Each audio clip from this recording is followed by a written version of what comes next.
Ошто өз энисин өлтүрүүгө шектелген жаран өзү окуянын чоо жайын айтып берди. Москвадагы кыргыз кыздарын тескөөгө алууну каалаган жигиттердин видеосу тарады. Бакыт Төрөбаев мекеним Кыргызстан менен шайлоого барат.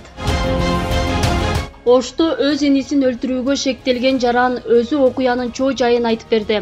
Ош шаардык ички иштер башкармалыгынын криминалдык милиция кызматынын кызматкерлери тарабынан өз энисин өлтүргөнгө шектүү катары 1983 туулган Алай районунун Ак Босого айылынын тургуну кармалды.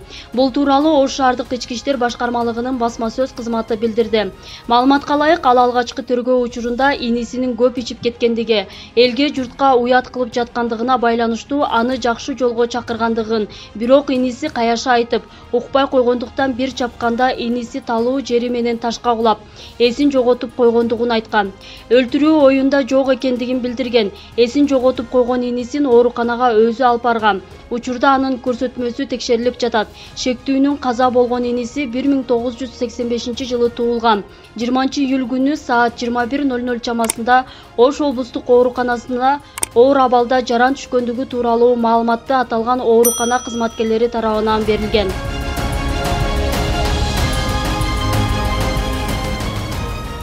Москвадагы кыргыз кыздарын тескөөгө алууну каалаган жигиттердин видеосу тарады. Москвада кыргыз жигиттер кыздарды башка улуттун балдары менен көрүп калса, сабай турганын айтып чыгышты. Бул тууралуу видеону Facebook колдонуучу Айгүл Ашимова социалдык тармактагы баракчасына жазды. Видеодо чогулган тараптар: биримдикке келели туугандар, тайпа түзүп бир кыргыз кыз менен көрүп калабы, сүрөт, видео болобу группага ыргытып, дароо чечели, биз кылбасак башка эч ким чечип бербейт, өзбек, тажиктер жок, айрыкча кыргыз кыздар бар, абалды чечүү үчүн биримдикке келишибиз керек, конфликт болгондо чоңдор чечиши керек, ынтымакта болсок эч ким тийише албайт. Видеону көргөн кыздар, эсиңерге келгиле, бул акыркы эскертүү. Кыздар эле эмес, эркектер да бири-бирибиз менен урушканды токтотолу. Намысыңар барбы? Эркек болсоңор ойгонгула, качанкыга чейин көрмөксөнгө саласыңар, көзгө илишпейт деген сөздөр айтылган.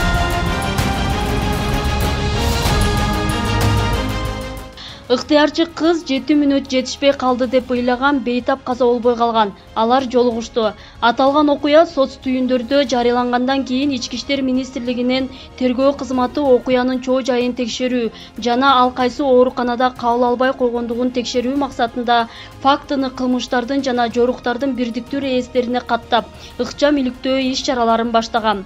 Алдын ала иликтөө иш-чараларынын жүрүшүндө Мурзаева өз ыктыяры менен Жаштар Демилге борбору коомдук уюмуна ыктыярчы болуп иштеп жаткандыгын, анан 16-июлда саат 22:50 Бишкек шаарынын Агорго конушунда көчөдө бир адам эс учун жоготуп жатат деген маалымат түшүп, ал жерге барышкан учурда отурган абалда бир адамды көрүшкөндүгүн жана дем алуусу кыйын болуп жаткандыктан аны түнкү стационарга алып барышкандыгын билдирген.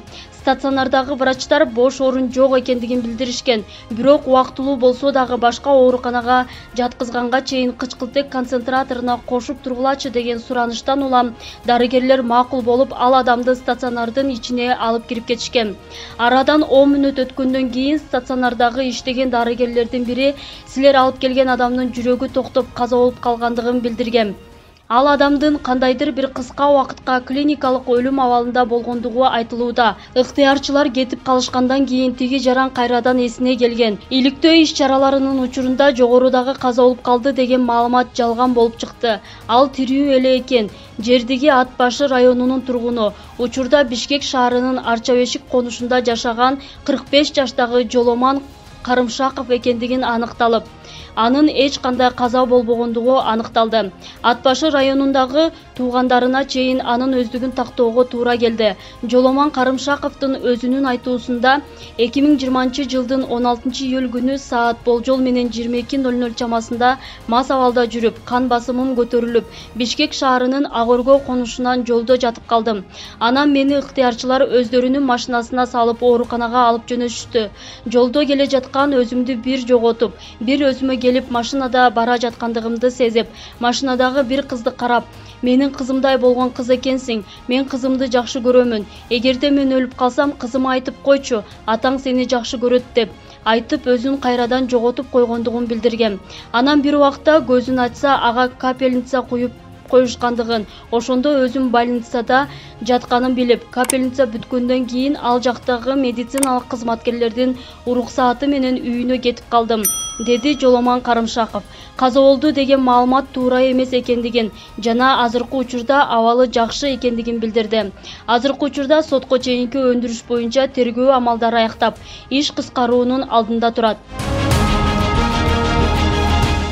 Бакыт Төрөбаев мекеним Кыргызстан менен шайлоого барат. Өнүгүү Прогресс партиясы парламенттик шайлоого катышуу арызын берген жок. Уюмдун лидери Бакыт Төрөбаев мекеним Кыргызстан менен өнөктүккө аттанаары белгилүү болду.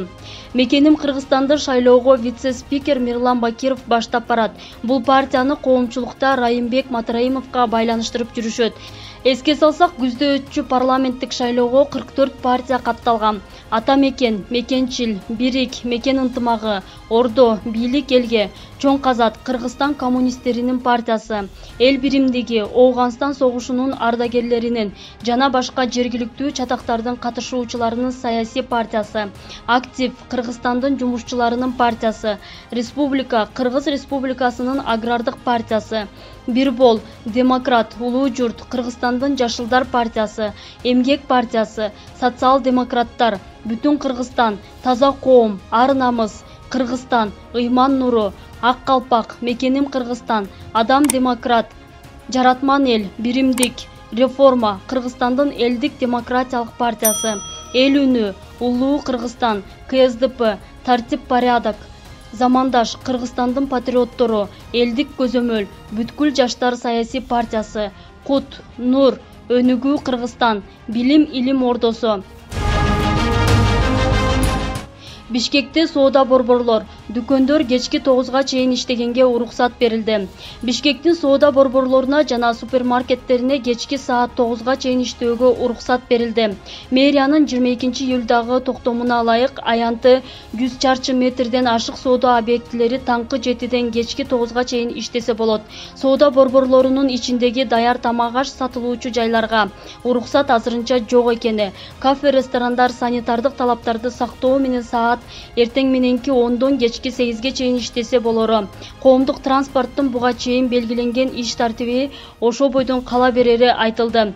Базарлар кечки 5ге чейин жабылууга тийиш. Эпидемиологиялык абалга байланыштуу кезектеги чектөөлөр мэр Азиз Сурахматовдун чечими менен 2-июлда киргизилген. Аларга ылайык коомдук транспорт эртең менен саат 7ден 10го чейин, кечинде 5ден 9га чейин гана иштеп, дем алыш күндөрү иштебейт. Соода борборлору эртең мененки 7ден кечки 7ге чейин гана иштеп жаткан.